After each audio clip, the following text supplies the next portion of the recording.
አሁን የጥያቄና መልስ ፕሮግራማችን ይጀምራል። ጥያቄዎቻችሁን አጥር አድርጋችሁ ዋናውን ነጥብ በቀጥታ እንድታነሱ ትጠየቃላችሁ። ይሄ የማስተማሪያ ጊዜ አይደለም፣ ለጥያቄዎቻችሁ ምላሽ የሚሰጥበት ክፍለ ጊዜ ነው። ሚስተር ዛቬሪ እና ዶክተር ዛኪር ናይክ ለሚነሱላችሁ ጥያቄዎች በሚሰጣችሁ 5 ደቂቃ ውስጥ ጥያቄውን በአግባቡ መመለስ ይኖርባችኋል። በአዳራሹ ውስጥ ለጥያቄዎች የሚሆን 4 መነጋገሪያዎች ተዘጋጅተዋል። ከዚሁ ከመድረኩ አጠገብ የሚገኙት ለወንድ ጥያቄዎች የተዘጋጁ ሲሆን ከኋላ የሚገኙት 2 ደግሞ ለሴቶች የተዘጋጁ ናቸው። ለሚስተር ዛቬሪ ጥያቄ ለማቅረብ የምትፈልጉ ለሚስተር ዛቬሪ ጥያቄ የሚል ወረቀት ከተለጠፈበት መነጋገሪያ ጀርባ ተሰለፋላችሁ። በሴቶቹም በኩል እንደዚያው። እንዲሁም ጥያቄዎቻችሁን ለዶክተር ዛኪር ማቅረብ የምትፈልጉ ለዶክተር ዛኪር ጥያቄ የሚል ወረቀት ከተለጠፈበት መነጋገሪያ ጀርባ ሰልፍ ተሰለፋላችሁ። በአንድ ጊዜ አንድ ጥያቄ ብቻ ነው ማቅረብ የሚቻለው። ሌላ ሁለተኛ ጥያቄ የሚኖራችሁ ከሆነ በድጋሚ ከኋላ መሰለፍና ሁለተኛ ተራችሁን መጠበቅ ይኖርባችኋል። ጥያቄዎቻችሁን በጽሁፍ ማቅረብ ለምትፈልጉ በበጎ ፈቃደኛ ሰራተኞች አማካይነት የሚከፋፈሉትን አነስተኛ ወረቀቶች ላይ እንድታሰፍሩ ትጠየቃላችሁ። የሚኖረን ጊዜ በቂ የሚሆን ከሆነ እንደ ሁለተኛ አማራጭ ይያዛሉ። የጽሁፍ ጥያቄያችሁን በምታቀርቡበት ወቅት ወረቀቱ ላይ ጥያቄዎቻችሁ ለማን እንደሆኑ በአግባቡ ለሚስተር ዛቬሪ ወይም ለዶክተር ዛኪር በሚሉ ስሞች ስር መስመር በማስመር መግለጽ ይጠበቅባችኋል። ከጥያቄዎቻችሁ በፊት ስማችሁንና የመጣችሁበትን የሥራ ዘርፍ መግለጽ ይኖርባችኋል። ተጠያቂው ጥያቄዎቻችሁን ለመመለስ የተሻለ ይሆንለታል። ከያንዳንዱ መነጋገሪያ አንድ ጥያቄ በአንድ ጊዜ እየተቀበልን ለሁለቱም ተናጋሪዎች እኩል ጥያቄ እንዲደርሳቸውና ይሄው ሁኔታ በዙር እንዲቀጥል እናደርጋለን። አሁን ከኔ ከግራ በኩል ካለው ማይክሮፎን ወንድ ጠያቂ ይኖረናል። ከዚያም ሴት እንደዚያ እያለ ይሄዳል። እሺ ወንድሜ ጥያቄ ለሚስተር ዛቬሪ ነው?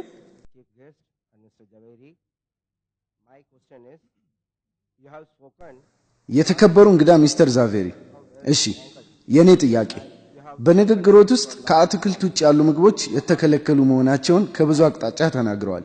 እንዲሁም ስለ አምላኮት ጌታ ማህቨሪ ተናግረው እርሱም በምድሩ እንስሳትን መግደልና ሌሎች በከፈሉት የህይወት ወጪ ደስተኛ ሆኖ መኖር መከልከሉን ገልጸዋል። ለኔ አሁን እንዲያብራሩልኝ የምፈልገው በእርግጥ ማህቨሪ አትክልት መመገብ ትችላላችሁ ብሏል። አትክልት ሲባል እንግዲህ ማለቴ ማህቨሪ በፍጹም በራሱ ጊዜ ሄዶ አትክልት ቀጥፎ አልበላም። እሱ ሁሌ የሚቀመጥ የነበረው ከዛፍ ጥላ ስር ነበር። አብዛኛውን ጊዜ የሚመገበውም የነበረው ከዛፍ የሚወድቁ ፍራፍሬዎችን ነበር። እሱ በፍጹም ራሱ ፍራፍሬ ቀጥፎ አልበላም። ይህን ጉዳይ እንዲያብራሩልኝ ነው የምፈልገው። ምክንያቱም አሁን እርሶ ንግግር እያደረገው ያሉት አትክልት ወይንስ ከአትክልት ውጭ ያሉ ምግቦች ናቸው የተከለከሉት በሚል ርዕስ ስር በመሆኑና እርሶም የሚያንጸባርቁት የማህቨሪን ሐሳብ በመሆኑ ነው። እባክህ ጥያቄህን ተረድቻለሁ፣ ምላሽም እሰጥበታለሁ። አየህ እኔ አምላክ ብዬ የገለጽኩት በሙሉ ጌታ ማህቨሪ የገለጸውን ነው። እጽዋት እንኳን ህይወት አላቸው። እንደሱ አባባልም ሆነ እንደ ማህቨሪ የእምነት መጽሐፍ አትክልት መመገብ የተከለከለ ነው።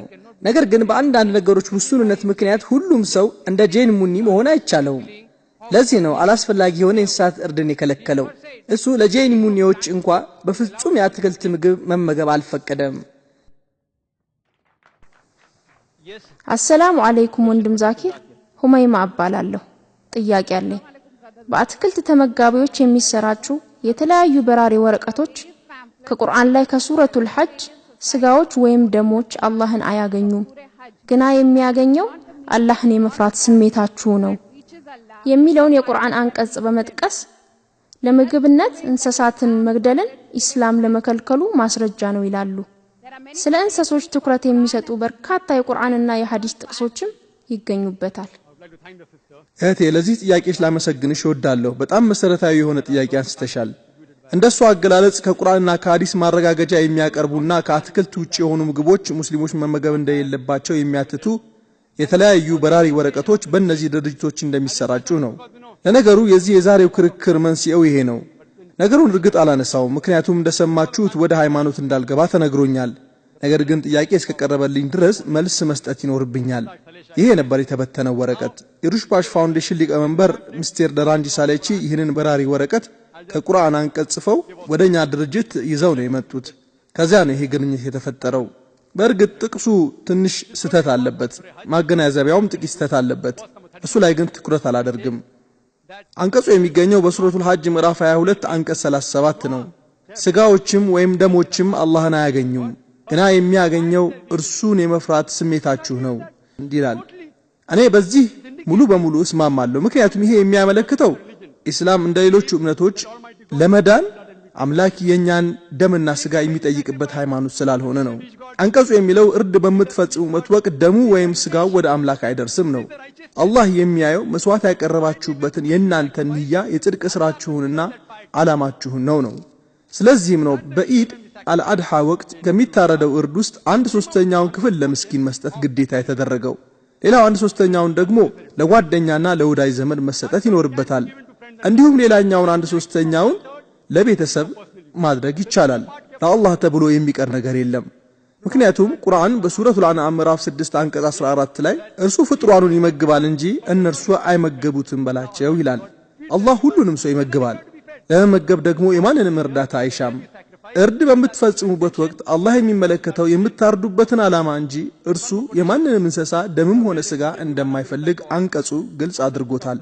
ሌላም አንድ አንቀጽ አለ። የተለያዩ ናቸው አንቀጾቹ። ለነዚህ ሁሉ ምላሽ ለመስጠት ደግሞ 1 ሰዓት ይወስድብኛል። እዚህ ጋር 2 የቁርአን አንቀጾች ተገልጸዋል። የመጀመሪያው ሱረቱል በቀራ ምዕራፍ 2 አንቀጽ 205 ላይ ካንተ ዞር ባለ ጊዜ ምድር ላይ ብክለትን ለመርጨት ሰብልን ለማውደምና እንስሳትን ለማጥፋት ይጥራል፣ አላህ ብክለትን ፈጽሞ አይወድም የሚለው ነው። ይህንን አንቀጽ ከጠቀሱ በኋላ ደግሞ ከታች ስለዚህ ከአትክልት ውጪ መመገብ የለባችሁም ይላል። እንግዲህ የነሱ ትርጉም መሆኑ ነው። ነስል ተብሎ የተገለጸው የአረብኛ ቃል በአንዳንድ ትርጉሞች የቁም ከብት ተብሎ ተተርጉሟል። በዋናነት ግን ትርጉሙ ዘር ማለት ነው። ነገር ግን ነስል የሚለው የቁም ከብት ብላችሁ ብትተረጉሙት አሊያም ዘር ብላችሁ ብትተረጉሙትም እንኳን ቁርአኑ የተጠቀሰውን ሁኔታ ካነበባችሁ ሰብልን ለማውደምና እንስሳትን ለማጥፋት ነው የሚለው። እናም በዚህ አንቀጽ መሰረት እንስሳትን ብትገሉ እጽዋትን እንኳን ለመጥፎ ተግባር ብትገሉ አላህ ዘንድ ተቀባይነት እንደሌለው ይገልጻል። ይህን ካለ ደግሞ አንቀጹ የሚለው ለምግብነት የማይውል ከሆነና ብክለትን ለመፍጠር የተደረገ ከሆነ የሚለውን ነው። ይህም የሚያሳየው አዝመራን እንኳን መከልከሉን ነው። አንቀጹ የቁም ከብቶችን አለመመገብን የሚያሳየው ከተባለ የአዝመራ እህሎችን አለመመገብንም ይጨምራል። የአዝመራ እህል እንኳን ተጠቅሷል። ከዚህ አንቀጽ ተነስተው ከአትክልት ውጪ ያሉ ምግቦች የተከለከሉ ናቸው የሚሉ ከሆነ አትክልትም ራሱ የተከለከለ ነው። ግን እውነታው እንደዚህ አይደለም። የአትክልት ምግብንም ቢሆን አላህ እርም አላደረገም። አላህ የከለከላቸውን የምግብ አይነቶች በቁርአን ገልጾልናል። በሱረቱል በቀራ ምዕራፍ 2 አንቀጽ 168 ላይ እናንተ ሰዎች ሆይ በምድር ካለው ነገር ለእናንተ የተፈቀደ ሲሆን ብሉ ይለናል። እንስሳትን በተመለከተ የተለያዩ ሐዲሶች ጉዳዩን ዳሰውታል። ሰሂህ ቡኻሪ ጥራት 3 ሐዲስ ቁጥር 551 እንዲሁም ሰሂህ ቡኻሪ ጥራት 8 ቁጥር 38 ለአንድ ውሃ ለተጠማ ውሻ ውሃ ስላጠጣ ሰው የሚያወራ ሐዲስ ነው። ነብዩ ሰለላሁ ዐለይሂ ወሰለም ሰውየው በዚህ ስራው እንደሚመነዳ ገልጸዋል። ሰዎችም ረሱልን ሰለላሁ ዐለይሂ ወሰለም ለተጠማ እንስሳ ውሃ ያጠጣ ሰው ምንዳ ይመነዳል ብለው ጠይቀዋል። እሳቸውም በመልሳቸው ለእንስሳት የምታደርጉት እያንዳንዷ መልካም ተግባር ምንዳ እንደሚያስገኝ ገልጸዋል። እስኪ ያስቡት። በዚያ የኋላ ቀርነትና የመሃይምነት ዘመን ከ1400 ዓመታት በፊት ሰዎች እንደ እንስሳ በሚናዱበት በዚያ ዘመን ረሱል ግን የእንስሳትን መብት በተመለከተ ትምህርት ይሰጡ ነበር።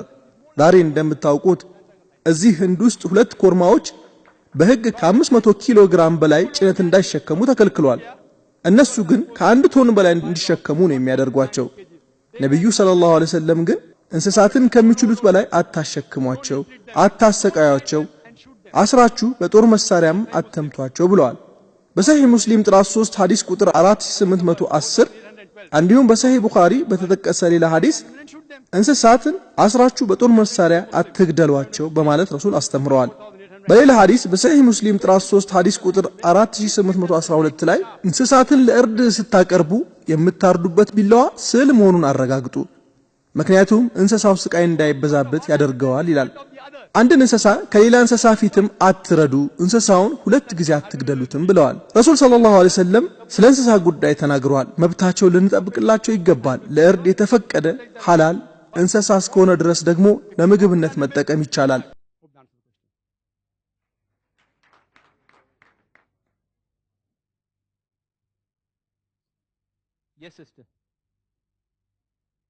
ስለ እንቁላል 100 እውነታዎች በሚል መጽሐፍ ውስጥ ገጽ 8 እና 9 ላይ እውነታ ቁጥር 13 በሚለው ስር መጽሐፉ የኢትዮጵያውያንን አመለካከት አንስቶ እርጉዝ ሴት እንቁላል ብትመገብ የምትወልደው ልጅ ራሰ በራና ወሲባዊ እርካታ ላይ ልፍስፍስ ይሆናል። እንዲሁም እውነታ ቁጥር 18 ላይ አንዳንድ የአፍሪካ ሀገራት ህፃን ልጅ ጥርስ ከማብቀሉ በፊት እንቁላል ቢመገብ የአእምሮ ዝግመት በሽተኛ ሊሆን እንደሚችል ያምናሉ። እነዚህ ሁሉ ታዲያ ሳይንሳዊ እውነታዎች ወይስ መላምቶች ናቸው ይላሉ? ሳይንሳዊ እውነታዎች ናቸው የሚሉን ከሆነ በተነከረ ማስረጃ ይሄን ሊያረጋግጡልኝ ይችላሉ? አይ ይሄ ዝም ብሎ ተራ ንግግር ነው የሚሉን ከሆነ ደግሞ ለምንድነው ስለ እንቁላል 100 እውነታዎች የሚሉና መሰል መጽሐፎችን በመንተራስ ሐሰትን የምታስፋፉት? አመሰግናለሁ። አመሰግናለሁ እህቴ። አንድ ነገር አለ። እኔ ይሄ የምትዩም መጽሐፍ አልጻፍኩትም፣ ላንቺ መጽሐፉን አልሰጠውሽም። ከዚህ መጽሐፍ የጠቀስኩትም መረጃም የለም። ስለዚህ ጥያቄው መመለስ አላስፈላጊ ነው፣ መጽሐፉን በተመለከተ ማለት ነው። ነገር ግን ይሄ ጉዳይ በንግግር የሚያነሳውትና የሚስማማበት ነጥብ ነው። ምክንያቱም እንቁላል ከመጠን የበዛ ፕሮቲንና ኮሌስትሮል እንዲሁም እርጥብ ስብ የያዘ በመሆኑ ለሰው ፍጡር ጥሩ አይደለም፣ በተለይም ለነፍሰ ጡር ሴትና ለህፃናት።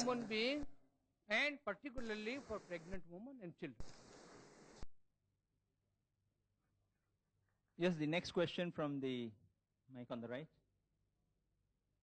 I am Fazal Sarang. ፋዛል ሳራንግ እባላለሁ። በሙያዬ አርክቴክት ነኝ።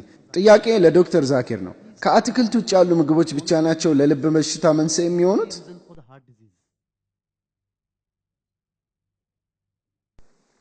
ወንድሜ ጥሩ ጥያቄ አንስቷል። ከአትክልት ውጪ ያሉ ምግቦች ብቻ ናቸው ወይ ለልብ በሽታ መንስኤ የሚሆኑት ነው። ይህን ንግግር ያደረጉት ሚስተር ዛቬሪ ነበሩ። በገለጻቸውም ስጋ፣ የእንስሳት ስጋ፣ የዶሮ ስጋ፣ የበግ ስጋ፣ የበሬ ስጋ ለልብ ህመም መፈጠር መንስኤ ይሆናል ብለዋል።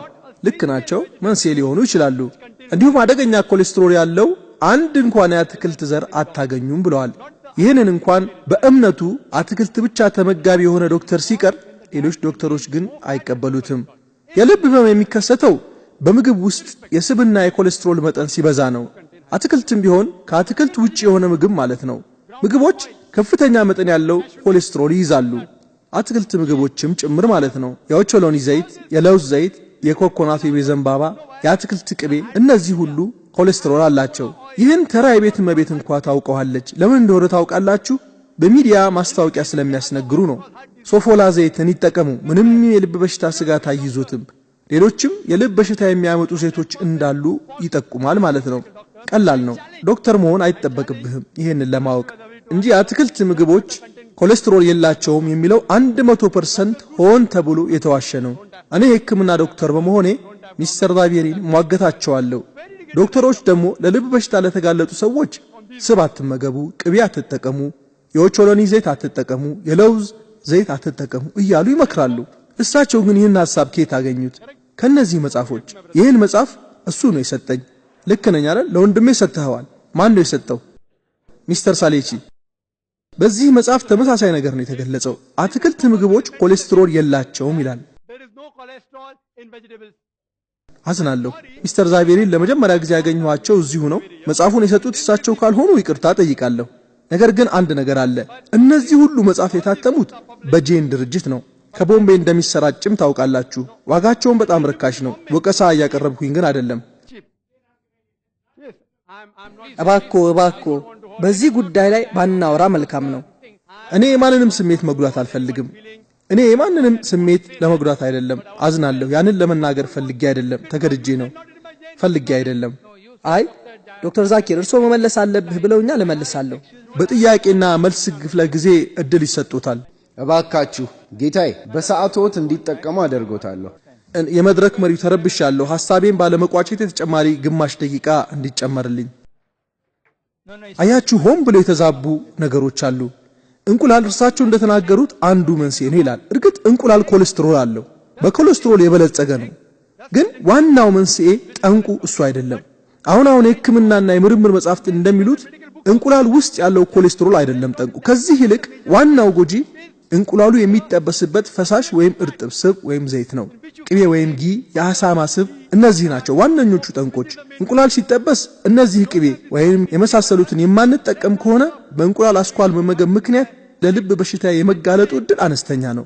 ዛሬ በዓለማችን ካሉ 2/3 የሚሆኑ ሰዎች በኮሌስትሮል ብዛት የማይሰጉ ናቸው። ከፍተኛ መጠን ያለው ኮሌስትሮል እንደ እንቁላል ያሉ በወሰድን ወቅት ጉበት የራሱን የኮሌስትሮል ምርት ያቋርጣል። ስለዚህም ወደ ደማችን የሚደርሰው የኮሌስትሮል መጠን አይጨምርም። 1/3 የሚሆኑ ሰዎች ደግሞ በኮሌስትሮል ብዛት የመጠቃት እድል አላቸው። ስለዚህም እነኚህ ሰዎች የእንቁላል አስኳል ከማብዛት መቆጠብ አለባቸው። ከዚህ ውጪ በቀን 2 ወይም 3 እንቁላል ብትጠቀሙ የልብ በሽታ ያሰጋችሁም። ከአሳማ ስጋና ከመሳሰሉት ነገሮች ጋር በአንድነት እስካልተጠቀማችሁ ድረስ። ከነዚህ ጋር የምትጠቀሙ ከሆነ ግን ችግር ይኖረዋል። እንቁላሉን በኦቾሎኒ ዘይት ከጠበሳችሁ ለራስ በራነት ያጋልጣል ይላሉ። ይሄ አባባል ይገርማል።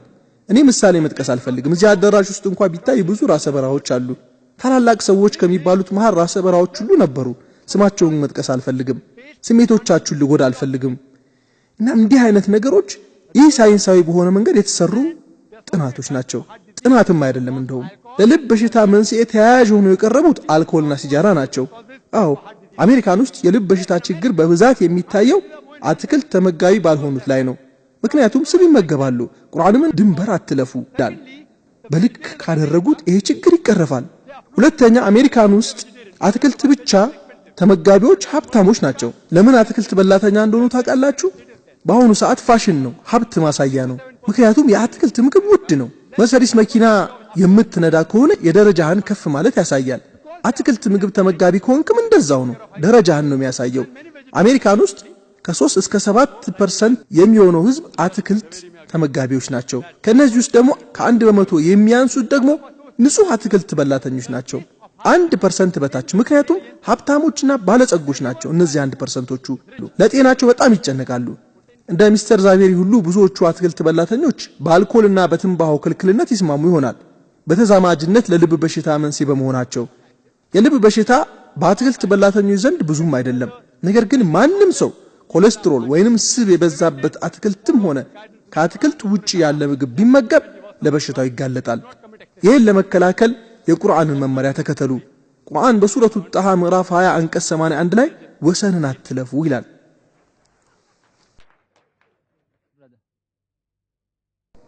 ወንድሜ ጥያቄ የሚያመራው ለሚስተር ዛቬሪ ነው። ይህንን ስጋ መብላትና 100 እውነታዎች የሚል መጽሐፍ አግኝቼ ነው። እባክዎ ጌታዬ፣ ይህ እርሶን አይመለከትም። የዚህ ሰውዬ መጽሐፍ ከምትል ይልቅ አንድ መጽሐፍ እንደዚህ ተብሎ ተጽፏል፣ አሊያም ይህ መጽሐፍ እንደዚህ ይላል ብለህ ጥያቄን ብታቀርብ ተቀባይነት ይኖረዋል። እሺ ይኸውና ከጃይን አታሚዎች መጽሐፍ ነው። እርሶ ደግሞ የጃይን ሃይማኖት ተከታይ ነት። ልጠይቅ የምፈልገው የመጽሐፉ ርዕስ ስጋ መብላትና 100 እውነታዎች ነው። በዶክተር ናሚቻንድ ነው የተጻፈው። አስቂኝ ወይም ካርቱናዊ ምስል ሰጥቷቸዋል። ይህ ደግሞ ዘለፋ ከመሆኑም በላይ የሚንቅና የሚያንቋሽሽ ይዘት ነው ያለው። እንደው እዚህ ጋር ማንሳት የምፈልገው ስለመቻቻል ነው። ለመሆኑ የሰዎችን ስሜት በቀላሉ ሊጎዳ የሚችል መጽሐፍ ማሳተሙ አግባብ ነው ትላላችሁ? ማለቴ ይህ በጣም ሰው ላይ ማፌዝ ነው። እባክዎ መልሱልኝ።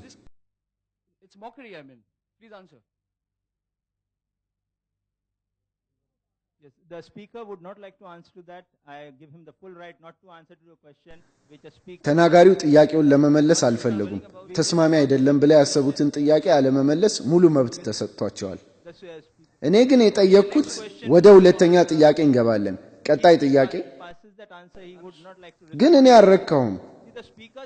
እሺ እቴ፣ ቀጣዩ ጥያቄ ለዶክተር ዛኪር። አሰላሙ አለይኩም ወንድሜ፣ አዝራ እባላለሁ። መጠየቅ የምፈልገው አትክልት መብላትን ከሚደግፉ መጽሐፎች ውስጥ በጎቢታን አጋርዋ የተዘጋጀው መጽሐፍ ገጽ 15 እና 16 ላይ አንዲት ላም በህይወት ዘመኗ የምትታለበው ወተት 90,000 ሰዎችን በአንድ ጊዜ ማርካት ይቻላል። ያቺው ላም ግን በተመሳሳይ ለስጋ ተብሎ ብትታረድ 1,000 ሰዎችን በአንድ ጊዜ ማርካት ትችላለች። ለፍየልም እንደዛው። በዚሁ መሰረት እሱ እንደሚለው በየቀኑ የወርቅ እንቁላል የምትጥለዋን ዝዬን ማረድ በፍጹም ብልህነት ሊሆን አይችልም ነው የሚለው። በዚህ ሐሳብ ተስማማለህ? እህቴ አሁንም በድጋሚ የጠየቅሽው ከተመሳሳይ መጽሐፍ ላይ ነው። እዚህ ላይ ማብራሪያ መስጠት እፈልጋለሁ። ሚስተር ሳሌቺ ነው እነዚህን መጽሐፍ የሰጠው። ተጨማሪ መጽሐፍትን ማግኘት እንደምችል ነግሮኛል። የምትፈልጉት ከሆነ ይሄው የላከልኝ ደብዳቤ። እነዚህ መጽሐፍት በብዙ የገበያ ቦታዎች ይገኛሉ ሰዎች ለመግዛት ከፈለጉ። ስለዚህም ለሰዎችም ነግሬያለሁ። ስንት ጊዜ ነው ይሄን የምደጋግመው? በጣም ብዙ ጊዜ ነው የደጋገምከው። ልክ ነው ወንድሜ። ጥያቄ ለምንድን ነው የምትደጋግመው ነው? ምክንያቱም ሁሉም መከራከሪያዎች እዚህ ተጠቅሰዋል። እነዚህ መከራከሪያዎች እዚህ ባይነሱ ኖሮ አልተጋግመውም ነበር። እባክዎ ትንሽ መረጋጋት እንዳለቦት ይሰማኛል። ሚስተር ዛቬሪ በትክክል ያሉት ምንድነው? መጽሐፉ የተጻፈው በሌላ ሰው ነው። ለመጽሐፉም ጥብቅና መቆም ያለበትም ራሱ ጸሐፊው ነው። ሚስተር ዛቬሪ ለመጽሐፉ ጥብቅና ለመቆም አልፈለጉም። በቃ መጽሐፉን እንርሳውና ዛሬ በተደረገው ንግግር ላይ ያሉን ጥያቄዎች እናንሳ። ትክክል፣ በዚህ እስማማለሁ። ሚስተር ዛቬሪ ከአትክልት ውጭ ተመጋቢ የሆኑ ሰዎችን በመቃወም የተጻፈ መጽሐፍ አንብበዋል እንጂ እርሳቸው ምርምር አልሰሩም። ያነበቧቸው መጽሐፍት ላይ ያገኙትን እውነታ ነው እዚህ ያቀረቡት። እኔ እሳቸውን ብሆን ወይ ይቀበለዋለሁ ወይ መረጃው ስተት ነው ላለሁ እንጂ እኔ አልጻፍኩትምና ጥያቄውን ልትጠየቅ አይገባም አልልም። ያ ትክክለኛ አካሄድ አይደለም፣ ሎጂክም አይደለም። ለምን ይቆጣሉ? ይሄ መጽሐፍ አትክልት ተመጋቢነትን የሚያስተዋውቅ መጽሐፍ ነው። አንድ ሰው ስለ እስላም የተሳሳተ የሆነ መጽሐፍ ከሰጠኝ መጽሐፉን አይቼ የተሳሳተ ነው እላለሁ። በቃ ይሄው ነው። ይቅርታ፣ በተናጋሪውና በተመልካች መካከል ክርክር እንዲኖር አልፈቅድም። ተመልካች ጥያቄዎቹን ያቅርብ፣ ተናጋሪውም ጥያቄውን ብቻ ይመልሳል። ዶክተር ዛኪርም ሆነ ሚስተር ዛቬሪ ከታዳሚ ጋር ክርክር እንድታደርጉ አልፈቅድም። መልሶትን መቀጠል ይችላሉ። አሁን ጥያቄውን ወደ መመለስ እገባለሁ። ሰዓት መያዝ ይችላሉ? ሰዓት ያዙልኝ።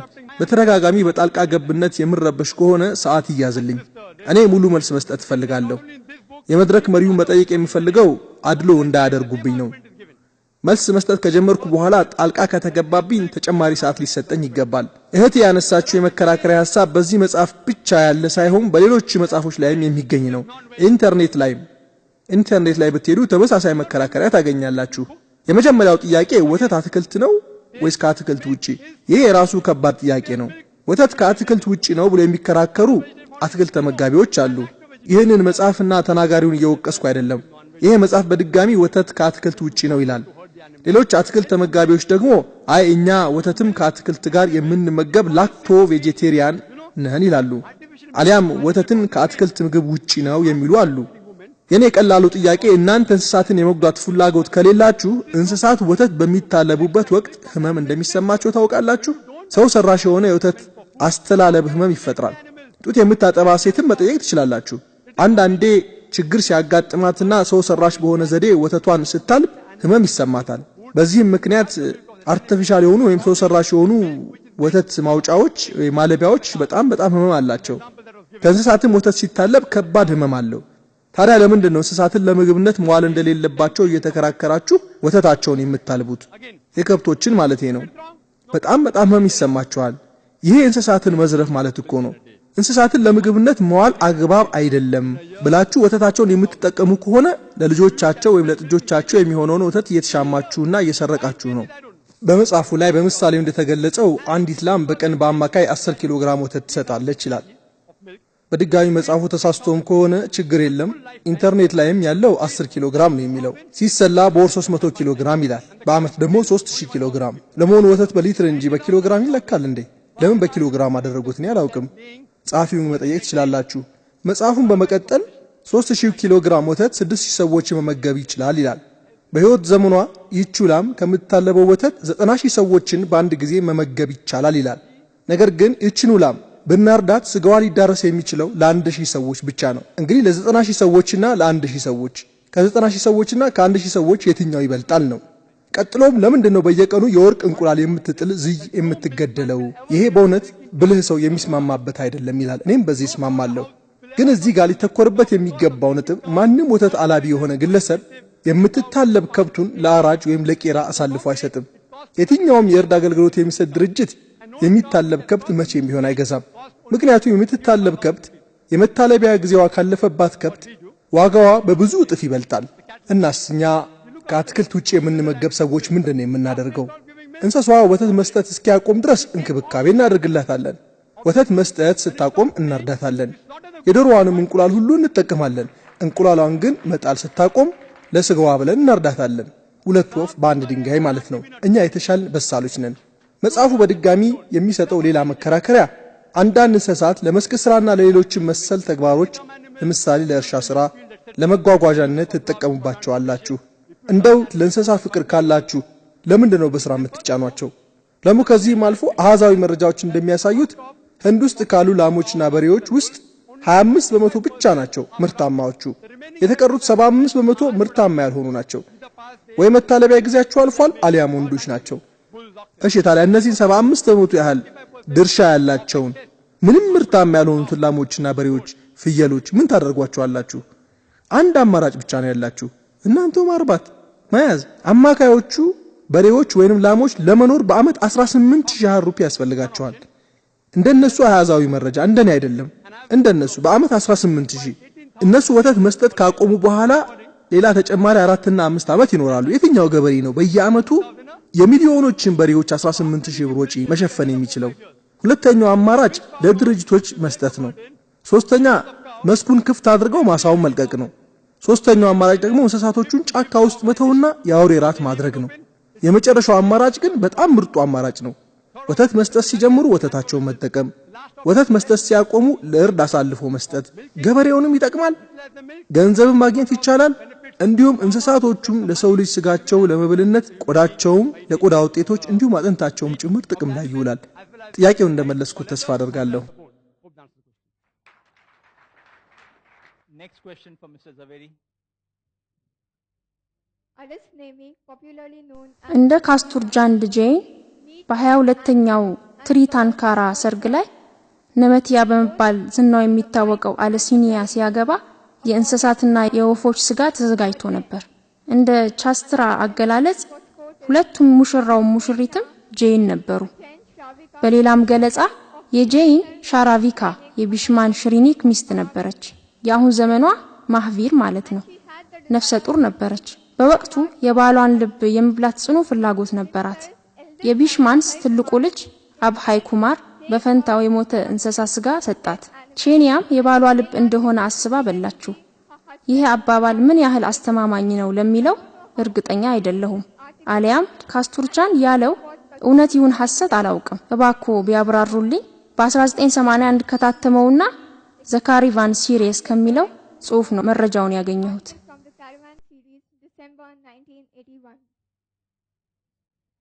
አመሰግናለሁ እህቴ። በመጀመሪያ የተከበሩ የመድረኩ አስተባባሪ አንድ ማሳሰቢያ አለኝ። ይኸውም ወደኔ የሚመጡ ጥያቄዎች የኔው የዛሬው ንግግሬን አስመልክቶ መሆን ይኖርባቸዋል። እኔን ከማይመለከተኝና ከሌላ ቦታ ወይንም ከሌላ መጽሐፍ ላይ ከተወሰደ ሐሳብ መሆን አይኖርበትም።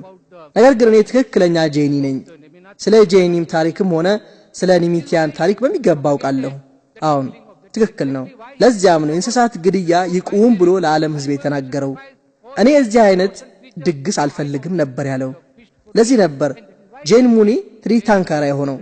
እናም ለዚህ ነው ሁሉም ጄን ትሪታንካራዎች ፍጹም የሆነ ሕግ ያላቸውና ከአትክልት ውጪ ያሉ ምግቦችን የሚከለክሉት። አመሰግናለሁ። እና ባካችሁ የምትጠይቁኝ ጥያቄ ንግግር ባደረኩበት ጉዳይ ላይ ብቻ መሆን አለበት። እና ይመስለኝ እነዚህ መጽሐፎች ሁሉ በጎ በማሰብ የተሰጡ ናቸው። የኛን አመለካከት ልትገነዘቡ ይገባል በሚል ነው መጽሐፎቹን እንዲዳረሱ ያደረጉት። ይህን በማድረጋቸው ደግሞ ተወቃሽ ሊሆኑ አይገባቸውም፣ አግባብም አይመስለኝም። እና ጥያቄ ሲጠይቁኝ እኔ ከሰጠሁት ትምህርት ላይ ብቻ ጥያቄ መጠየቅ ትችላላችሁ። ያንን በደስታ መልስላችኋለሁ።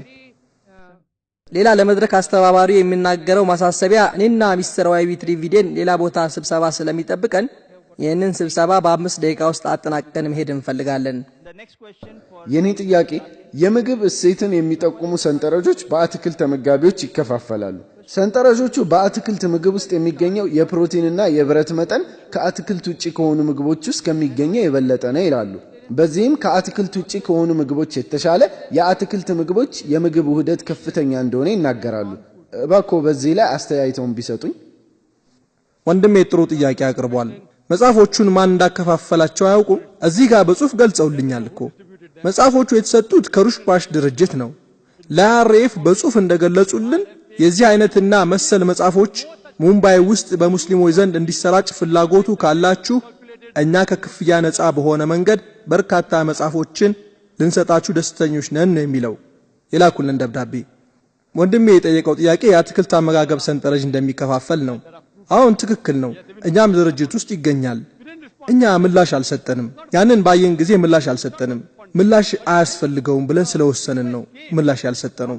ሆኖም ከሩሽፓሽ ድርጅት ጥያቄው ሲመጣ ጥያቄውን እያንገራገርኩኝ ነው የተቀበልኩት። ጉዳዩ ሳይንሳዊ አጀንዳ አይደለም፣ እንዳልሆነም የታወቀ ጉዳይ ነው። ለምን አንወያይም አሉኝ። እኔም እያንገራገርኩ ተስማማው። ይሄው ዛሬ ምላሽ ለመስጠት መጣው። ሰዎች ለምን እንደሚናደዱ አልገባኝም። ጥያቄው በዛሬው አጀንዳ ዙሪያ እስከሆነ ድረስ ከየትኛው መጽሐፍ አውጥታችሁ ጥያቄ ማንሳት ትችላላችሁ። ኢንሻአላህ ምላሽ ይሰጣለሁ። የማላውቀው ከሆነ አላውቀውም እላለሁ። የማውቀው ከሆነ ደግሞ አውቀዋለሁ እላለሁ። የእርሶንም ጥያቄ አውቀዋለሁ። እንደውም ሰንጠረዡ እኔው ራሴ ያለኝ።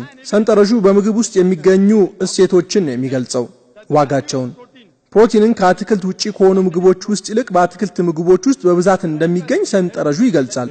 ሚስተር ዛቬሪም በንግግራቸው አትክልቶች ያላቸው የፕሮቲን መጠን እንደሚበልጥም ገልጸዋል። ሚስተር ራሺምባይ ዛቬሪ 3 አሚኖ አሲዶች ብቻ አስፈላጊዎች እንደነበሩም ተናግረዋል። ማንንም ዶክተር መጠየቅ ትችላላችሁ። 3 አይደሉም 8 ናቸው።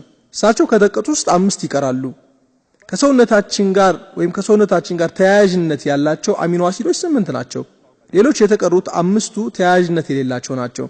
እነዚህ አስፈላጊ የሚባሉ አሚኖ አሲዶች በሰውነታችን ስለማይመረቱ ከምንመገበው ምግብ ወደ ሰውነት እንዲገቡ ይደረጋል። ከእንስሳት ስጋ የሚገኘው ፕሮቲን በምግብነቱ የተሟላ ነው። ከፍተኛዎቹ ፕሮቲኖች ተብለው ነው የሚጠሩት። ምክንያቱም አስፈላጊ የሚባሉትን 8ቱንም አሚኖ አሲዶች ይይዛሉ። የአትክልት ምግብ ፕሮቲኖች ደግሞ አንድና ከዚያም በላይ አስፈላጊ አሚኖ አሲድ እጥረት አለባቸው።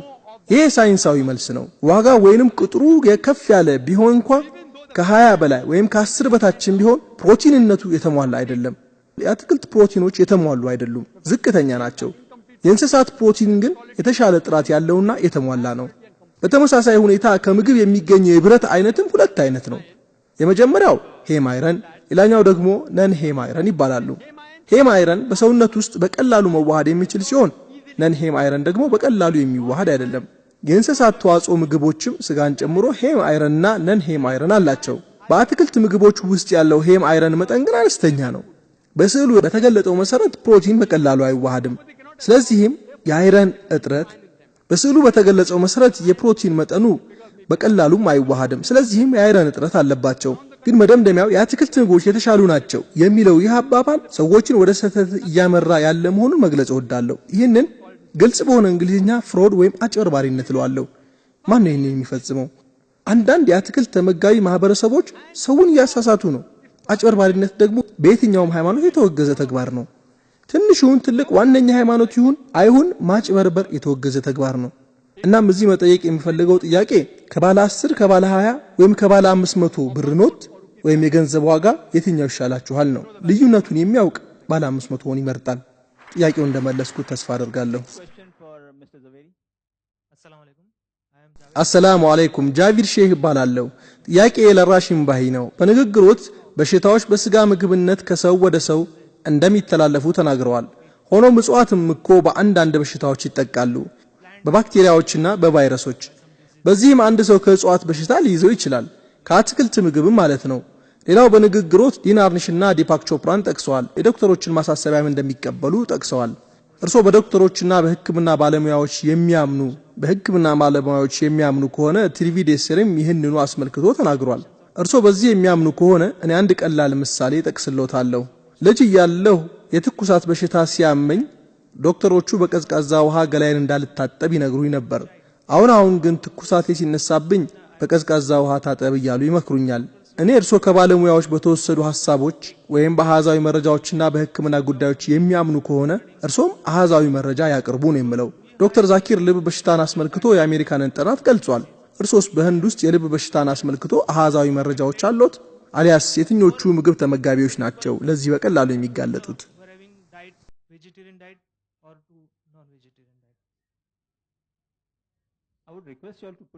ጥያቄ የረዘመ በመሆኑ የሚረሳ ነው። ጥያቄ ያለው መጨረሻው ላይ ነው። የልብ በሽታን በተመለከተ የበሰበሱ ወይም የተበላሹ እጽዋቶችም ሆነ ፍራፍሬዎች ጀርም ሊፈጥሩ ይችላሉ። በእርግጠኝነት ተህዋሲያን ይፈጥራሉ። እዚህ ጋር ነጥቡ እንስሳትም ተህዋሲያንን ይሸከማሉ ነው። ከአትክልቶቹ የበለጠ ደግሞ በእንስሶቹ ላይ ያሉት ጀርሞች የበለጠ አደገኛ ናቸው። እንዲሁም ከአትክልት የበለጠ ጀርሞችን ይሸከማሉ። የእንስሳት ምግብ የበዛ ፕሮቲንና ኮሌስትሮል ወይም እርጥብ ስብ አለው እና እነዚህ ሁለት ነገሮች በአንድነት ከአትክልት ውጭ ያሉ ምግቦችን የተከለከሉ ያደርጋቸዋል። ለአሃዛዊ መረጃ ስንመጣ ያ መጽሐፍ ነው ያለኝ። አሁን ግን ጊዜ የለኝም። በቁጥር ጉዳይ መከራከርም መነሻችን አይደለም። ከአትክልት ተመጋቢዎች ይልቅ ስጋ ተመጋቢ ብዙ ሰዎች በልብ በሽታ እየተሰቃዩ እንደሆነ የሚያሳዩ የተሟሉ የአሃዝ መረጃዎች አለኝ። አሁን በዚህ ሰዓት እነዚህን መረጃዎች ልሰጥህ አልችልም። በኋላ ልሰጥህ እችላለሁ። አመሰግናለሁ። አሰላሙ አለይኩም ወንድሜ፣ ሶፊያ እባላለሁ። ወደ ኢስላም የተመለስኩኝ ነኝ። የኔ ጥያቄ አትክልት ተመጋቢ ወይስ ከአትክልት ውጪ ተመጋቢ ለራስዎ ምረጡ በሚለው በጎቢታን አገርዋይ በተጻፈው መጽሐፍ ውስጥ የሂንዱና የክርስትና እምነትን ጨምሮ ከታላላቅ ሃይማኖቶች ጥቅስ በመጥቀስ ከአትክልት ውጪ የሆኑ ምግቦች የተከለከሉና ውግዝ መሆናቸውን ይናገራል። እና እርሶ እንዴት የተፈቀደ ነው ይላሉ? እህት የጠየቀችው ጥያቄ ከነኚህ ተመሳሳይ መጻሕፍት ውስጥ ከተለያዩ ሃይማኖቶች ማለትም ሂንዱይዝም፣ ክርስትናን ጨምሮ ከአትክልት ውጪ የሆኑ ምግቦች በሃይማኖታቸው የተከለከለ መሆኑን የሚናገሩ ጥቅሶችን እንደሚጠቅሱና ውግዝ መሆኑን እንደሚናገሩ ገልጻ እንዴት አንተ ክልክል አይደለም ትላለህ ነው። ከአትክልት ውጪ የሆነን ምግብ በአጠቃላይ ውግዝ የሚያደርግ አንድም ዋነኛ ሃይማኖት የለም። የእስላምን እይታ ገልጫለሁ። ከአውዱና ከሁኔታው ውጪ ጥቅስ ጠቅሰዋል። አንድ የምስማማበት ነጥብ አለ። ይሁን በእስልምና ሃይማኖት ውስጥ እንኳን አንዳንዴ ከአትክልት ውጪ የሆኑ ምግቦች የሚከለከሉበት ሁኔታዎች አሉ። ለምሳሌ ቅድም የጠቀስኩት ሱረቱል ማኢዳ አንቀጽ 1 የሐጅ ስራ ላይ ሆናችሁ የምታድኗቸው እንስሳትም እርም ተደርገውባችኋል፣ አላህ የሻውን ይደነግጋል ይላል። በተቀደሰው ጉዞ ወቅት አደን እንዳትሰሩ፣ በተከበረው የረመዳን ወር በጾም ላይ ከሆንክ ምንም አይነት አትክልትም ሆነ ከአትክልት ውጪ የሆነ ምግብ ፀሐይ ወጥታ እስክትገባ ድረስ አትመገቡ ይላል።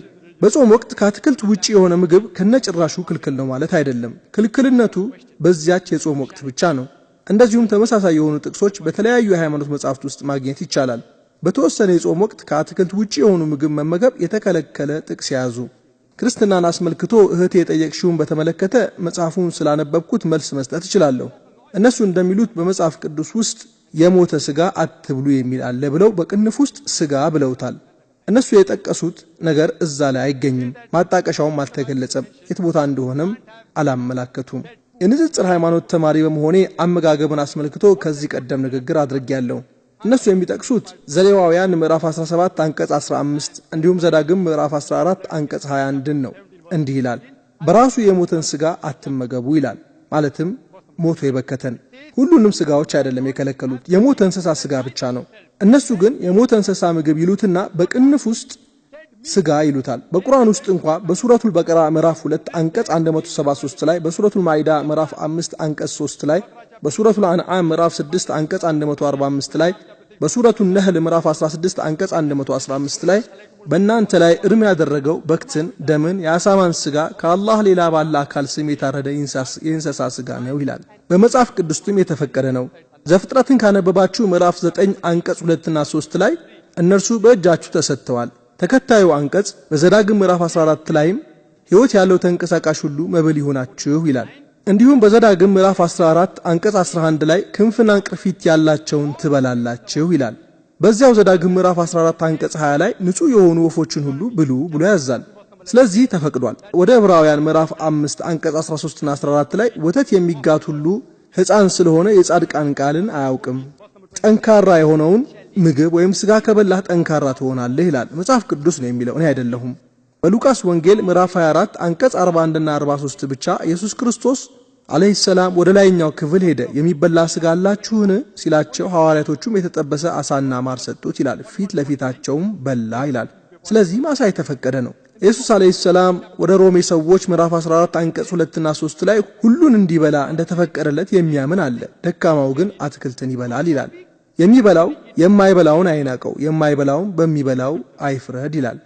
የሂንዱ የእምነት መጻሕፍት የማኑስመቲን ካነበባችሁ ምዕራፍ 5 አንቀጽ ቁጥር 30 ላይ በግልጽ ተመጋቢ ማንም በሕይወት ያለን ይብላ ይላል። በየቀኑ እንኳን ቢበላ ፈጣሪያችን የተወሰኑ ፍጥራን እንዲበሉ ሌሎች ደግሞ እንዲበሉ ፈጥሯቸዋል ይላል። የማኑስመቲ ሕግ ምዕራፍ 5 አንቀጽ 31 ላይ ለመስዋዕት የተዘጋጀ ብትበላ ይህ የፈጣሪ ሕግ ነው ይላል። ማኑስመቲ ምዕራፍ 5 ቁጥር 42 ላይ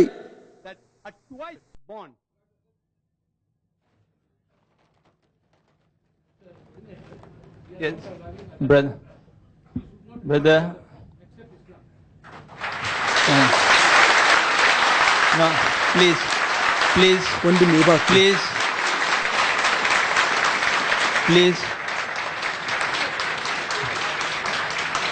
Please. I am always prepared. እኔ ሁሌም እዘጋጃለሁ። ሁሌም ጥቅስ ተዘጋጅቼ ነው። ጠረጴዛው ላይ አይደለም ያለው፣ ከውስጤ ነው ያለው። እኔ ለመጥቀስ ፈልጌ አልነበረም እንድመልስ ስለተገደድኩኝ ነው። ለዛ ነው እንጂ ቀደም ብዬ ያልተናገርኩት። አሊያ ሁሌም ቢሆን መጽሐፍቶቹ ውስጤ ናቸው፣ እፊቴ ናቸው። ለመመለስ ስለተገደድኩኝ ብቻ ነው። ስለዚህ መልስ ሰጣለሁ። እነዚህ በክርክሩ ህግ ውስጥም ተካተዋል። ስላልጨረስኩኝ ለ5 ደቂቃ ያህል እቀጥላለሁ።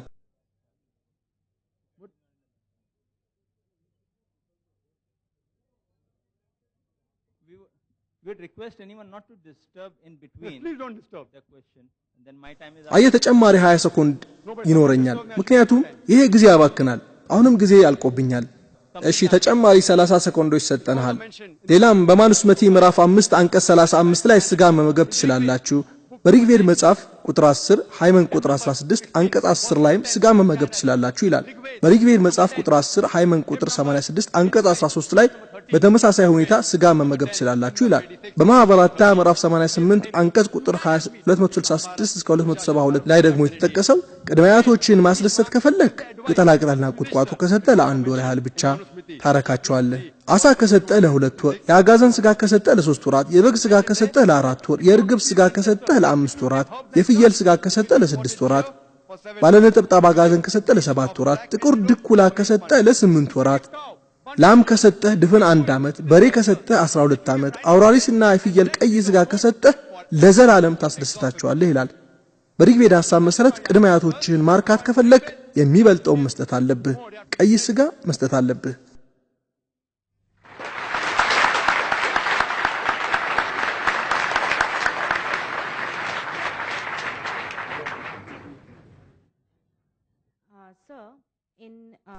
አሰላሙ አለይኩም ጉልፍም እባላለሁ። ጥያቄ ለሚስተር ዛቬሪ ነው። በንግግሮት ጄን ሙኒ እጽዋትን አይገድሉም፣ ምጽዋት ጠያቂዎች ናቸው ብለዋል እና ሌሎች ለነሱ ብለው እጽዋትን እንዲገሉ እያስገደዱ ነው? ይሄ በጣም ጥሩ ጥያቄ ነው እህቴ። በጥያቄሽ በጣም ደስ ብሎኛል። ከጠያቂዎቹ የመጀመሪያውን ደረጃ ሰጥሻለሁ። በጄን ሃይማኖት ማንንም እንዳትገድል፣ ማንንም እንዲገድል አትፍቀድ፣ ማንንም ግድያ የፈጸመን አታበረታታ ተብሏል። እናም እነዚህ 3 ነገሮች ተቀምጠዋል። አንድ ጄን ሙኒ ምግቡ ለሱ የተዘጋጀ መሆኑን ካወቀ አይቀበልም። ይሄ ነው የጄን ሙኒ ህግ። ወደኛ ለልመና ሲመጡ በግልጽ ነው የሚጠይቁን። እኛም ምን እንደሚጠይቁን እናውቃለን። ለኛ ይሄው ነገር አዘጋጅተሃል ይላል። እኛም በታማኝነት ምንም ነገር አላዘጋጀሁም፣ ይሄ ለራሴ ያዘጋጀሁት ነው ማለት አለብን። 4 የሚበላ ቻፓቲስ አለን ብንለው ጄን ሙኒው እሱ አንዱን ይወስዳል፣ እኛም 3ቱን ይተውልናል። ይሄ ነው እንግዲህ የጄን ሙኒ ያለማመን ዘዴ። አይገድልም፣ ሌሎች እንዲገድሉም አይፈቅድም፣ አያበረታታምም። ያ ምግብ ለጄን ሙኒ የተዘጋጀ መሆኑን ካወቀም አይበላም። ጥያቄው በጣም ደስ ብሎኛል። በዚህ በናሴ ወርና በዚህ ሁሉ ታዳሚ መካከል የጄን ሙኒን አመለካከት እንዳብራራ እድል ተሰጥቶኛል። በጣም አመሰግናለሁ። አሁን የመድረክ መሪውን የምጠይቀው እኔና ሚስተር ቴቪዴ በእርግጥ ፕሮግራሙ በጥሩ ሁኔታ እየተካሄደ ነው። በዚህ ፕሮግራም ላይ መሳተፋችንን ለሰዓታት ብንቀጥል ደስ ይለን ነበር፣ ግን አዝናለሁ የጊዜ ጥበት ስላለብን ቢፈቀድልን። እንደሚመስለኝ ስለ አትክልትና ከአትክልት ውጪ ያሉ ምግቦች ብዙ አውርተናል። አሁን ሁላችንም ርቦናል። ሄደን መመገብ ስለሚኖርብን የመጨረሻ 2 ጥያቄዎች ብቻ ተቀብለን በእንሰነባበት ይሻላል። እሺ ወንድሜ ሚስተር ዛቬሪ ጥያቄ ለእርሶ ነው። በንግግሮት መጨረሻ እባክዎ ሚስተር ዛቬሪ ይህ ጥያቄ ለእርሶ ነው። ሚስተር ዛቬሪ ትኩረታቸው እዛ ስለሆነ ነው። ጥያቄው ለእርሶ ነው። በንግግሮት መጨረሻ ላይ በስጋ በል እንስሳትና በቅጠል በል እንስሳት መካከል 16 ልዩነቶችን ገልጸዋል። እዚህ ካሉ ታዳሚዎች ውስጥ እነዚህ ልዩነቶች የሚያውቅ አለ ብዬ አላስብም። የቅጠል በል እንስሳትን በተመለከተ በንጽጽር ያነሱትን ነጥብ ትኩረት ሊሰጡበት ከመፈለጎት በስተቀር እርሶ ሊያንጸባርቁ የፈለጉት ነጥብ የሰው ልጆች ሁሉ ቅጠል በል መሆን እንዳለብንና ያ ማለትም አትክልት በል መሆን እንዳለብን ነው የተናገሩት። እኔ የተረዳሁት ይህንኑ ነው። ዶክተር ዛኪርም ቢሆን የተወሰኑ ነጥቦችን አስቀምጠዋል።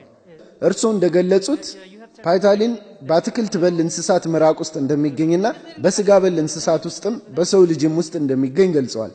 ቅጠል በል እንስሳት በሚመገቡ ወቅት መንጋጋቸውን እንደሚያዘዋውሩም ገልጸዋል። እኔ ግን መንጋጋውን የሚያዘዋውር ሰው አይቼ አላውቅም። ጥያቄ ማቅረብ ከፈለክ እንቀበላለን። የማስተማሪያ ሰዓት አይደለም። እኛ እዚህ የመጣ ነው ያንተን አድናቆትና ስሜት ለማዳመጥ አይደለም።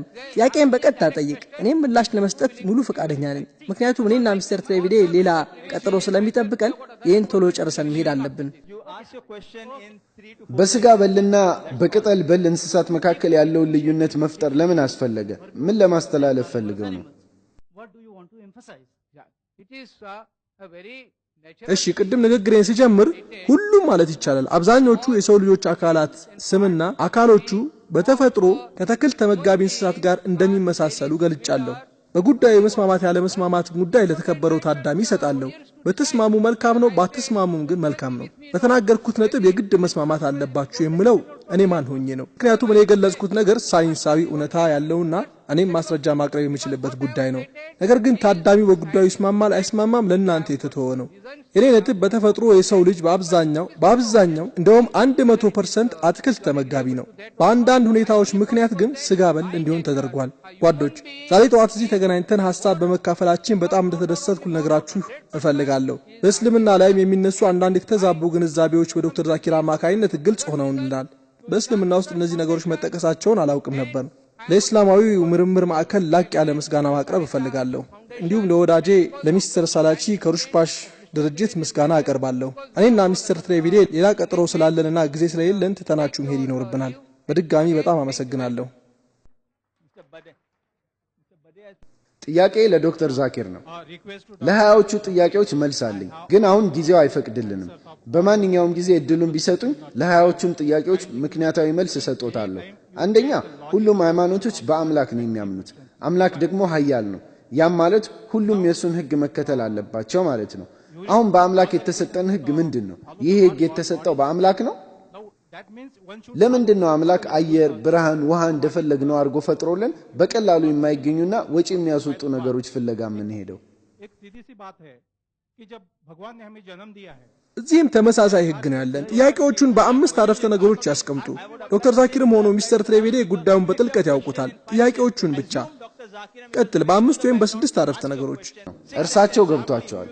ለማንም ምላሽ መስጠት እችላለሁ።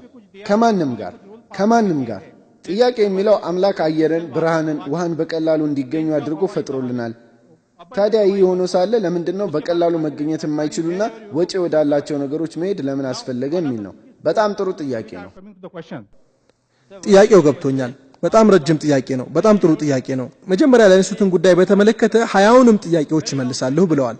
እኔ በዚህ ዘርፍ ብዙ ተማሪዎች አሉኝ። አንዱ ተማሪ ከእርሶ ጋር በአይአርኤፍ ውይይት እንዲያደርግ አመቻችሎታለሁ። በማንኛውም ጊዜ መቼ ይሁንልዎት? የሚቀጥለው እሁድ? ከኔ ጋር አይደለም ከተማሪዬ ጋር። የሚቀጥለው እሁድ ተይዟል። የሚቀጥለው እሁድ ቀጠሮ ይዣለሁ። ቀጠሮ ይዤልዎታለሁ። ከማንም ጋር ይሁን። ስምህን ማን ልበል ወንድሜ? በቃ ሚስተር ቫዴ። እሁድ ጠዋት 4:30 አይአርኤፍ ይመጣሉ። እዚህ ባለው አካሄድ መሰረት ከተማሪ ጋር ክርክር ያደርጋሉ። ከኔ ተማሪ ጋር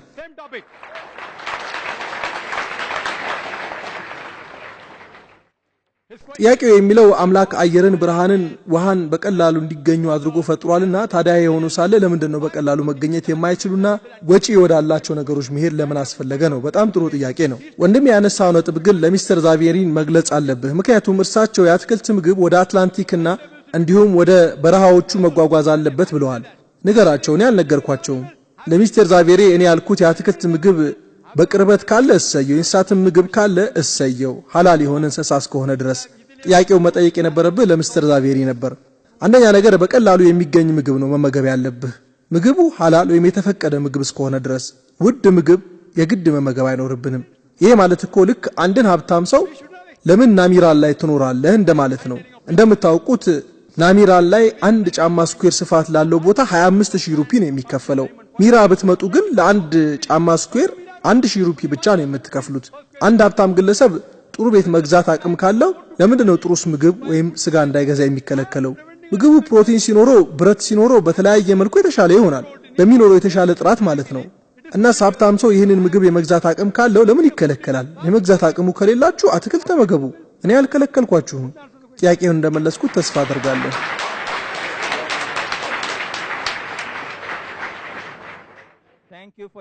ሌላ ጥያቄ አንቀበልም። ሚስተር ዛቬሪ ስለደከማቸውና እኛም ሐሳባቸውን ስለምንጋራ በዛ ላይም ጥያቄዎችን መቀበሉ ምንም ትርጉም ስለሌለው ሁለት ሰዎች የሚጠይቁን ጥያቄዎች ሌሎቻችሁ ቁጭ ብላችሁ ማዳመጥ ትችላላችሁ። መሄድ የምትፈልጉ መሄድ ትችላላችሁ። የተከበሩ እንግዳ ሚስተር ትሬቬዴ እና ሚስተር ዛቬሪ እንዲሄዱ ፈቅደንላቸዋል። እንግዳችን አዳራሹን እንደለቀቁ እንጀምራለን። ዋናው ፕሮግራማችን ተዘግቷል።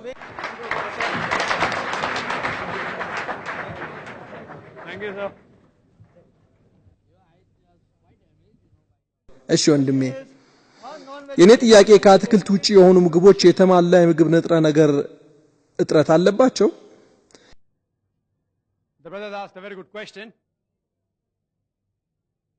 ወንድሜ ጥሩ ጥያቄ አንስቷል። ከአትክልት ውጪ ያሉ ምግቦች የተሟላ ንጥረ ነገር እጥረት አለባቸው ወይ ነው መልሱ። አዎን ነው። በእኔ በኩል ሆኖ አይደሉም ብሎ ማለት ስህተት ነው የሚሆነው። እኔ አክራሪ ከአትክልት ውጪ ተመጋቢ አይደለሁም። ኃይልና ሙቀት መስጠትን በተመለከተ ብቃት ይጎላቸዋል፣ ቫይታሚን ሲ ይጎላቸዋል። ነገር ግን ይሄን በቀላሉ ከአትክልት ምግቦች ማግኘት ይቻላል። ከአትክልት ውጪ ተመጋቢዎችም እኮ አትክልትና ፍራፍሬዎችን ይመገባሉ። እነዚህ ደግሞ በቫይታሚን ሲ የበለጸጉ ናቸው። የአትክልት ምግቦችን መመገብ ትችላለህ። ነገር ግን የተሟላ የሆነ ምግብን በተመለከተ በንጽጽር ከተቀመጠ ከአትክልት ውጪ ያሉ ምግቦችን ብትመለከቱ ቅድም እንደገለጽኩላችሁ ከፍተኛ ጥራት ያለው አንደኛ ደረጃ ፕሮቲን አላቸው። የተሟላ ፕሮቲን ደግሞ አስፈላጊ የሚባል ፋቲ አሲድና ብረት አለው። ከነዚህ ምግቦች ደግሞ አንዱ እንቁላል ነው። ተናጋሪው እንቁላልን በተመለከተ በተቃውሞ ብዙ ነገር ተናግረዋል። አንድ ትልቅ እንቁላል 6 ግራም የሚሆን ፕሮቲን አለው። ግማሹ የሚገኘው በነጩ እንቁላል ነው። እንቁላል አስፈላጊ የሚባሉ አሚኖ አሲድን በሚፈለገው መጠን ይዟል። እንቁላል ሪቦፍላቪንን፣ ብረትን፣ ፋይበርና ቫይታሚን ቢ12ን፣ ቫይታሚን ዲን፣ ቫይታሚን ኢን ካላቸው በጣም ጥቂት ምግቦች አንዱ እንቁላል ነው። እንቁላል ለታመሙና ከህመማቸው በማገገም ላይ ለሚገኙ ሰዎች የሚሰጠው ለምን ይመስላችኋል? በቀላሉ መፈጨት ስለሚችልና አስፈላጊ ነገሮችን ስለሚያሟላ ነው። ኒውትሪሽን ዴንስ ፉድ ተብሎ ይጠራል። ምክንያቱም በውስጡ የተሟላ የምግብ ንጥረ ነገሮችን በሙሉ በሚፈለገው መጠን የያዘ በመሆኑ ነው። እንቁላል ያ ማለት የአንደኛው ንጥረ ነገር መጠን ሳይበዛ የሌላኛው ካሎሪ ዝቅ ሳይል አንድ ተለቅ ያለ እንቁላል 70 ካሎሪ ይይዛል። ከአትክልት ምግቦች ውስጥ የማይገኙና በአትክልት ምግቦች ውስጥ የማይገኙና አስፈላጊ የሚባሉ አሚኖ አሲዶችንም ይይዛል። ሌሎችም ብዙ ምግቦች አሉ። የአትክልት ምግቦች ጉዳይንስ ምን ማድረግ ነው ያለብን? ሁሉንም የምግብ ንጥረ ነገሮች የምንፈልግ ከሆነ አንድ ሰው አትክልት ብቻ ተመጋቢ ሆኖ ይህን ማድረግ ይችላል። ይኸውም አንድ የተወሰነ የምግብ አይነት በመምረጥ የሚመገባቸውን የአትክልት ምግቦች በመምረጥ ይሄኛው አትክልት በአንድ አሚኖ አሲድ ደካማ ከሆነ ወደ ሌላኛው አሚኖ አሲድ ወዳለው መሄድ፣ በትክክለኛው ሚዛን የሚመገብና የሚመርጥና የሚቆጣጠር ከሆነ ጤነኛ ይሆናል። ከአትክልት ውጪ ተመጋቢ የሆነ ሰው ግን በእርግጥ የእነዚህን የተሟሉ የምግብ ንጥረ ነገሮች እጥረት አይገጥመውም። ጥያቄውን እንደመለስኩት ተስፋ አደርጋለሁ።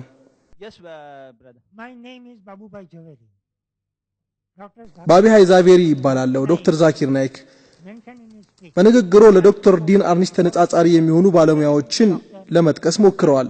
ዶክተር ዲን አርኒሽ በምርምር ዘርፍ ፈርቀዳጅ የሆነ ሰው ነው። በልብ በሽታ ማከም ዙሪያ አንቱ የተባለ ሰው ሆኗል።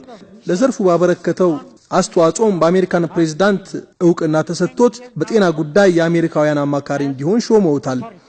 የዶክተሩ ስራዎች በሕክምና መምሪያ መጻሕፍት ውስጥ ተካተዋል። የልብ በሽታን በምግብ ማከም የሚቻል መሆኑን የሚጠቅሰው ሐሳቡ ማለቴ ነው። እነዚህ ነገሮች በዶክተር አርኒሽ ለረጅም ጊዜ የተሰበኩ ነገሮች ናቸው። እነዚህ ምግቦች ደግሞ በተለየ መልኩ የአትክልት ምግቦችን የያዙ ምግቦች ናቸው። አሁን ዶክተር ዛኪርን መጠየቅ የሚፈልገው ጥያቄ የሌሎች ባለሙያዎችን ስራ በንጽጽር ሲጠቅሱ ያለምንም ቀዶ ጥገና የብዙ በሽተኞችን ጤንነት ስለመለሱት የዶክተር አርኒሽ ምርምር ምን ይላሉ? ወንድሜ ጥሩ ጥያቄ ጠይቋል። በጣም አስፈላጊ ጥያቄ ነው። ነጥቡን ለመጥቀስ በጣም ዝነኛ ስለሆነው ዶክተር አርኒሽ ምን ትላለህ ነው። እሱ እንዳለው የልብ በሽታን በአትክልት ምግብ ብቻ ማዳን ይቻላል ነው የሚለው። እኔ በዚህ እስማማለሁ። ይህ ግን ከአትክልት ውጪ የሆኑ ምግቦች መመገብን የሚከለክል አይደለም። ወንድሜ ዲያቤቲስ መሌተስ የሚባለውን የስኳር በሽታ ታውቀዋለህ? አንድ ሰው በዚህ የስኳር በሽታ ከተጠቃ ከአትክልት ውጪ የሆነ ምግብ ካልወሰደ በላም ወይም በአሳማ አሊያም በሰው ልጅ ጣፊያ የሚፈበረከውን የኢንሱሊን ሕክምና ካልተደረገለት ይሞታል። እናስ ከአትክልት ውጪ የሆነ ምግብ የአትክልት ምግብ ማዳን የማይቻለውን ማዳን የሚችል ሲሆን ክልክል ነው? በዶክተር አርኒሽ እስማማለሁ። የልብ በሽታን በአትክልት ምግብ መከላከልና ማዳን እንደሚቻል ያረጋግጣል፣ እስማማለሁ። ነገር ግን ሚስተር ዛቬሪ በንግግራቸው ዶክተር አርኒሽ የስጋ ምግብ መከልከል አለበት ብሎ አልነበር ያሉት። እንደ አጠቃላይ ህግ ለልብ ህሙማን ከሆነ በዚህ እስማማለሁ። ነገር ግን የልብ በሽታን ስለሚያድን ከአትክልት ውጪ ያሉ ምግቦች በአጠቃላይ መከልከል አለባቸው ቢባል አልስማማም። እንደዚያ ከሆነ የአሜሪካን መንግስት አማካሪ አይደለም። አሊያ የአሜሪካን መንግስት አማካሪ ከሆነ የዶክተር አንሽን ምክር ተቀብሎ ከአትክልት ውጪ የሆኑ ምግቦችን አያስቆሙም ነበር። እንደዚያ ከሆነ የአሜሪካን መንግስት አማካሪ አይደለም። የአሜሪካን መንግስት አማካሪ ከሆነ የዶክተር አንሽን ምክር ተቀብለው ከአትክልት ውጪ የሆኑ ምግቦችን አያስቆሙም ነበር። የእርሱ ምርምር ምንድነው? በዚህ ዘርፍ ሹመት ያለው ሰው ከሆነ ነገር ግን እሱን እንደ ባለስልጣን ንግግር ነቅሶ አውጥቶ የአሜሪካን መንግስትን አቋም ማስመሰል አግባብ አይደለም። እኔ ደግሞ በእርግጥም ዶክተር አንሽ ይህን ማለታቸውን እጠራጠራለሁ፣ ጥርጣሬ አለኝ። እስቲ እውነት ራሱ እንደዚህ ብሎ ከሆነ ማንም የሰው ልጅ በዚህ ምድር ላይ ሲኖር ምንም አይነት ከአትክልት ውጪ ምግብ መመገብ የለበትም ብሎ የተናገረበትን አረፍተ ነገር አሳየኝ። ምናልባት ለልብ ህሙማን ከልክሎ ይሆናል። እርግጥ ሌሎችም ባለስልጣናት እኔ ጠቀስኳቸው አሉ፣ ዶክተር ዊሊያም ቲጃቪርስ፣ ዶክተር ቪጄሪ፣ ሌሎችም። ነገር ግን እኔ የበለጠ ምክንያታዊ ስለሆንኩ ለልብ ህሙማን ስለሚስማማ በሐሳቡ እስማማለሁ፣ ግን እንደ አጠቃላይ ህግ አይደለም። ጥያቄው እንደመለስኩት ተስፋ አደርጋለሁ። ጊዜያችሁን ለኛ ሰጥታችሁ አብራችሁ ለነበራችሁ ሁሉ ጀዛከላሁ ኸይረን።